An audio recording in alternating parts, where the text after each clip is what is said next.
Hello and welcome to historical believe. আমি আছি আপনাদের বন্ধু এবং আমার সাথে আছে আমার বন্ধু মিঠুন চক্রবর্তী এবং অমিত ব্যানার্জি। চলেন ঘুরে আসি। কাঁকড়া কিনতে আসছি আমরা। আমরা এখন কাঁকড়া কিনবো, নিয়ে বাড়িতে ফ্রাই করব এবং আপনাদের সাথে শেয়ার করব। চলেন। আমরা চলে এসেছি আশাশুনি থেকে 15 কিলোমিটার দূরে আমরা বাঁশতলা বিষ্ণুপুর কাঁকড়া কিনতে। এবং আমরা যখন শুরু করলাম যাওয়া বিষ্ণুপুর বাঁশতলা ব্রিজ থেকে, তখন আমাদের ছোটো ভাই অমিত একটু হেল্প করলো। তারপরে আমরা চলে আসলাম যেখানে থেকে কাঁকড়া নিব আমরা সেখানে। এবং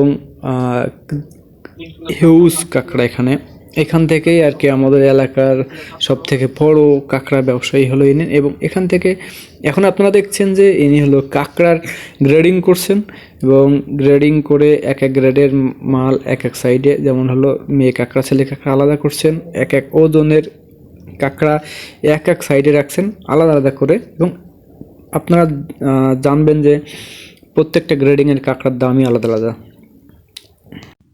ভাইয়ের থেকে আমরা জানতে পারলাম যে যে মেয়ে কাঁকড়াগুলো আছে এবং যাদের ঘিলু আছে সেগুলোর দাম প্রায় 2000 টাকা কিলো, এবং এগুলো এখন বর্তমান চায়নাতে রপ্তানি করে আমাদের দেশ। এবং আমরা চলে আসলাম আমাদের হাড়িভাঙ্গা বাজারে। এখানে এক বড় ভাই বড় বড় সাইজের কাঁকড়া বিক্রি করছিলেন, আমরা দেখার আবদার করলাম এবং তিনি আমাদেরকে কাঁকড়া দেখালেন এবং বললেন যে কাঁকড়া কত বড় হতে পারে। এবং আমার যারা ছোটো ভাইরা ছিল, যাদের বাড়ি এখান থেকে অন্তত 200 কিলো দূরে, তারা হয়তো এত মাছ কাঁকড়া একসাথে দেখে না বা এইভাবে পাওয়া যায় না তাদের এলাকায়। তারা খুবই আগ্রহ নিয়ে খুবই অ্যাগ্রি করলো যে কাঁকড়া দেখানোর জন্য, এবং তাকে আমরা আবদার করলাম যে আপনি আমাদের দু একটা কাঁকড়া দেখান। তিনি অবশ্য কাঁকড়ার গ্রেডিং করতেছিলেন এবং তিনি বললেন যে অবশ্যই দেখাবো আপনাদের কাঁকড়া, একটু ওয়েট করেন। বড় ভাই আমাদের কিছু কাঁকড়া দেখালেন এবং আমার ছোটো ভাই অপু সে জানতে চাইলো যে মেয়ে কাঁকড়াগুলোর দাম কেমন হবে। উনি বলেন প্রায় 2000 কিলো, এবং উনি আমাদের বড় সাইজের কাঁকড়া দেখালেন। প্রথম কাঁকড়াটি দেখলাম যে প্রায় আপনারা দেখতে পাচ্ছেন 526 গ্রাম ওজন, এবং এর পরপরই আরও একটি কাঁকড়া বের করলেন আরও একটু বড় ওইটা থেকে। এটার ওজন ছিল প্রায় 900 গ্রাম, মানে 446 গ্রাম। এটার দাম ছিল প্রায় 1200 টাকা। পরপর চলে আসলাম ছোটো একটি মাঠে, খেলা করতেছিল। মাঠ না থাকা সত্ত্বেও তারা একটি খেলার মাঠ তৈরি করে নিয়েছে। এবং আমাদের যাত্রা পথে আমাদের বাঁশতলা মহাশ্মশান মন্দির ছিল, মন্দিরটি আমরা দেখতে আসলাম এবং দেখলাম যে এখানে আরো কিছু লোকজন যাচ্ছে মন্দিরের উপলক্ষে।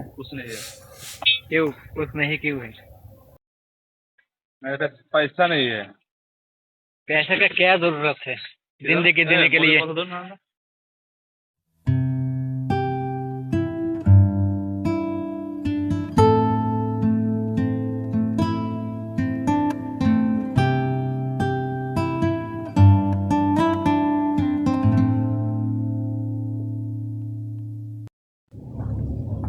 কাঁকড়া নিয়ে এসে কাঁকড়ার কাটাকাটি শেষ করে আমার কাকিমা প্রস্তুত করে দিলেন এবং মশলা করে দিলেন।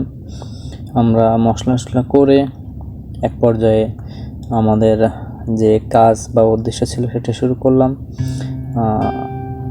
আপনারা দেখতে পাচ্ছেন এখানে প্রচুর কাঁকড়া। আমার কাকাবাবু, আমার বড় বোনের ছেলে। তারপরে আমরা কয়লা প্রস্তুত করলাম, মশলা প্রস্তুত করলাম এবং কয়লা ধরানো। যে সমস্যাটা সব থেকে প্রধান ছিল সেটা হলো কয়লাতে আগুন ধরানো। কয়লা একটু ভেজা ভেজা ছিল এবং আগুন ধরাতে যে প্রায় আমাদের 1 ঘন্টা লেগে গেল। আমরা 3-4 জন 5-6 জন মিলে চেষ্টা করলাম যে আগুন ধরাতে, কিন্তু কয়লা ধরছিলই না।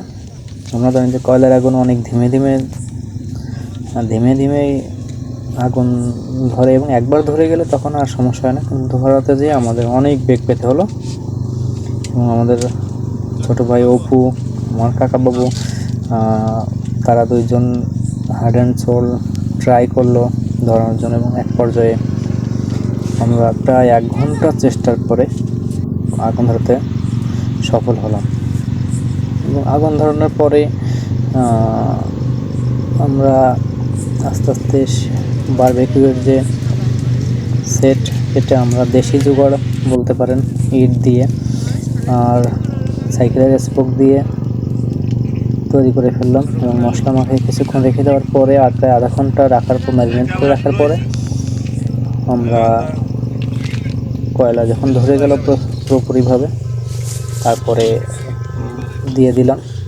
এবং পরপরটার পাশেও প্রস্তুতি চলতেছিল যে কয়লা গরম করা, এবং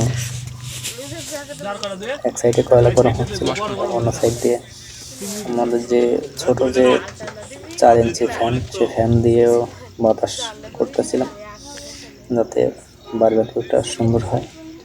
এবং দেশি জোগাড়ের বারবিকিউ আমরা প্রস্তুত করার চেষ্টা করলাম এবং শেষ পর্যন্ত আমাদের বারবিকিউটা সুন্দরভাবে আমরা করতে পারলাম।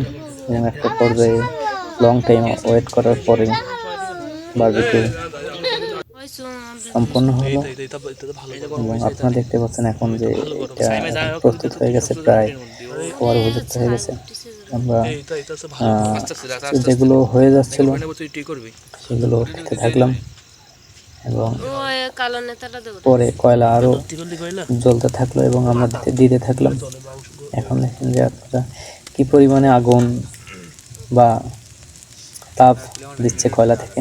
ধরাতে যে পরিশ্রমটা আমরা করছিলাম, এখানে দেখলে আপনারা বুঝবেন যে কত সুন্দর